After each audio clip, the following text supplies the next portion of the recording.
ఒక్కసారి ఊహించండి, మీ ఇంట్లో మీ చిన్నపిల్ల ఒంటరిగా కూర్చుని ఎవరితోనో మాట్లాడుతుంది. అవతల వ్యక్తి ఎవరో మీకు కనిపించదు, కానీ ఆ చిన్నపిల్ల నవ్వుతుంది, కోప్పడుతుంది, ఎవరినో తిడుతుంది. భోజనం పెట్టేటప్పుడు 2 ప్లేట్లు పెడుతుంది, ఆడేటప్పుడు రెండో వ్యక్తికి చోటు ఇస్తుంది. చిన్నపిల్లలు కదా, ఇమాజినేషన్ అనుకుంటారు. కానీ ఇక్కడ ఆ చిన్నపిల్ల అవతల వ్యక్తితో మాట్లాడడమే కాదు, ఆమెతో ప్రతిరోజు జీవిస్తోంది. 1 కాదు, 2 కాదు, 5 నెలల నుంచి ఇదే జరుగుతోంది. మనం స్టోరీలోకి వెళ్తే, రమేష్, సుజాత ఇద్దరు భార్యాభర్తలు. వాళ్ళకి 8 ఏళ్ల కూతురు దీప్తి. చాలా తెలివైనది, చురుకైనది. రమేష్ నగరానికి దూరంగా ఒక పాత ఇల్లుని కొనుగోలు చేశాడు.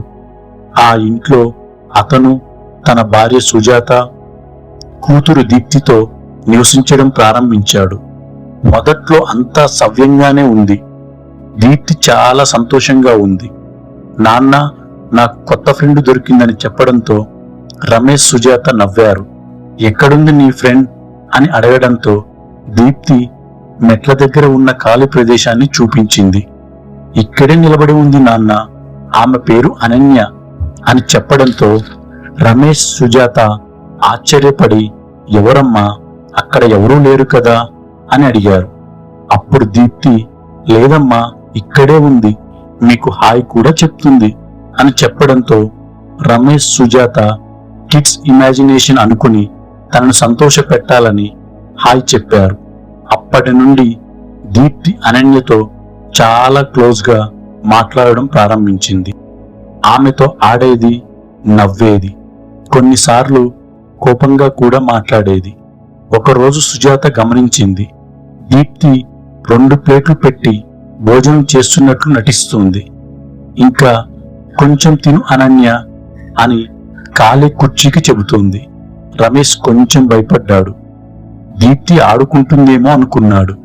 కాని ఒకరోజు అర్ధరాత్రి 2 గంటలకు దీప్తి గదిలోంచి 2 వాయిసులు వినిపించాయి. ఒకటి దీప్తిది, మరొకటి చాలా నెమ్మదిగా, భయంకరంగా ఉంది. రమేష్ భయపడి తలుపు దగ్గరికి వెళ్లి విన్నాడు. నువ్వు నా దగ్గరే ఉండాలి అని ఒక స్వరం. దీప్తి నవ్వుతూ, సరే అనన్య, నేను ఎప్పటికీ నిన్ను వదలను అని చెప్పింది. రమేష్ మెల్లగా తలుపు తెరిచాడు. గదిలో దీప్తి ఒంటరిగా కూర్చుంది. కాని ఆమె ఎదురుగా కుర్చీ మెల్లగా కదులుతోంది. ఒక్కసారిగా రమేష్ భయపడిపోయాడు. మరుసటి రోజు రమేష్ ఆ ఇంట్లో ఉన్న పాత ఫొటోస్, రికార్డ్స్, డైరీస్ అన్నీ వెతికాడు. ఆ ఇంట్లో అంతకు ముందు ఒక చిన్న అమ్మాయి ఉండేది. ఆమె పేరు అనన్య. ఆమెకు ఎవరూ ఫ్రెండ్స్ లేరు. రోజు ఒంటరిగా ఆడుకుంటూ కనిపించని ఫ్రెండ్తో దీప్తిలాగే మాట్లాడుతుండేది. ఒకరోజు సడన్ గా ఆమె కనిపించకుండా పోయింది. రమేష్ దీప్తిని ఆపడానికి ప్రయత్నించాడు. ఆమెతో మాట్లాడకు అని గట్టిగా చెప్పాడు. దీప్తి ఒక్కసారిగా కోపంగా చూసింది. ఆమె స్వరం మారిపోయింది. అది దీప్తి కాదు, అనన్య. గది మొత్తం ఒక్కసారిగా చల్లబడింది. అద్దంలో దీప్తి వెనుక మరొక చిన్న అమ్మాయి నిలబడి ఉంది. అప్పుడు రమేష్కి పూర్తిగా అర్థమైంది, ఈ ఇంట్లో దీప్తి మాత్రమే కాదు, 2 చిన్నపిల్లలు ఉన్నారు. ఆ రోజు నుంచి దీప్తి పూర్తిగా మారిపోయింది. ఎప్పుడూ ఒంటరిగా నవ్వుతుంది, ఎవరో చెవిలో చెప్పినట్టు స్పందిస్తుంది. ఒకరోజు స్కూల్ నుంచి ఫోన్ వచ్చింది. మీ కూతురు క్లాస్లో ఒంటరిగా ఖాళీ కుర్చీలతో మాట్లాడుతుంది అని టీచర్ చెప్పారు. సుజాత గుండెల్లో భయం పెరిగింది. రాత్రి దీప్తి మళ్ళీ అనన్యతో మాట్లాడుతుంది. కాని ఈసారి ఆమె మాటలు వేరుగా ఉన్నాయి. నువ్వు ఇంకొకరిని తీసుకురావాలి అని మెల్లగా చెబుతోంది. ఎవరిని అని రమేష్ అడిగాడు. దీప్తి నెమ్మదిగా నవ్వి, అమ్మను అని చెప్పింది. ఆ రాత్రి 3 గంటలకు సుజాతకు గదిలో ఎవరో నిలబడి ఉన్నట్టుగా అనిపించింది. ఆమె మెల్లగా కళ్ళు తెరిచి చూడగా తలుపు దగ్గర ఒక చిన్న నీడ. అమ్మా రా, ఆడుకుందాం అని ఒక చిన్న స్వరం. అది దీప్తి కాదు. సుజాత ఒక్కసారిగా పెద్దగా కేక వేసింది. రమేష్ లైట్ ఆన్ చేశాడు. ఎక్కడ ఎవరూ లేరు. కాని గదిలో ఒక కొత్త డ్రాయింగ్ కనిపించింది. ఇద్దరు చిన్న అమ్మాయిలు, మధ్యలో ఒక పెద్ద మహిళ. ఆమె ముఖం కట్ చేసి ఉంది.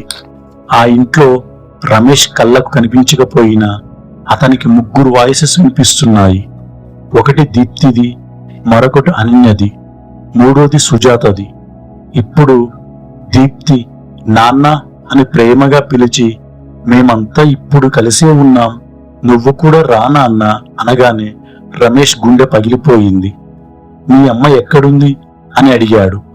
దీప్తి మెల్లగా నవ్వి వెనక్కి చూసింది. అక్కడ ఖాళీ ప్రదేశం. అప్పుడే అద్దంలో ఒక భయంకరమైన దృశ్యం కనిపించింది. దీప్తి వెనుక 2 నీడలున్నాయి. ఒకటి చిన్న అమ్మాయి, మరొకటి సుజాత. కాని ఆమె కళ్ళు పూర్తిగా నల్లగా ఉన్నాయి. రమేష్ ఇక తట్టుకోలేక ఆ ఇంటిని వదిలి వెళ్లాలని నిర్ణయించుకున్నాడు. అర్ధరాత్రి 12 గంటలకు అతను బ్యాగ్ తీసుకుని బయటికి రావడానికి ప్రయత్నించాడు. కాని తలుపు తెరుచుకోలేదు. వెనక నుంచి ఒక స్వరం, నువ్వు కూడా మా ఫ్యామిలీలో భాగం కావాలి. రమేష్ పరిగెత్తడానికి ప్రయత్నించాడు. కాని అతని కాళ్ళు కదలటం లేదు. దీప్తి దగ్గరగా వచ్చి మెల్లగా చెప్పింది, నాన్న భయపడకు, ఇక్కడ మేమంతా నీతోనే ఉంటాం కదా అని చెప్పడంతో లైట్ ఒక్కసారిగా ఆఫ్ అయింది. ఒక పెద్ద కేక. అంతే. కొన్ని రోజుల తర్వాత ఆ ఇల్లు మళ్ళీ అమ్మకానికి పెట్టారు. అక్కడ ఒక కొత్త ఫ్యామిలీ వచ్చింది. వాళ్ళ చిన్నబాబు మొదటి రోజు చెప్పాడు, అమ్మా, నాకు 4 కొత్త ఫ్రెండ్స్ దొరికారు. అమ్మ నవ్వుతూ అడిగింది, ఎక్కడున్నారమ్మా వాళ్ళు అని. అప్పుడు బాబు ఒక ఖాళీ ప్రదేశం వైపు వేలు చూపించి, ఒక అంకుల్, ఒక ఆంటీ, 2 అక్కలు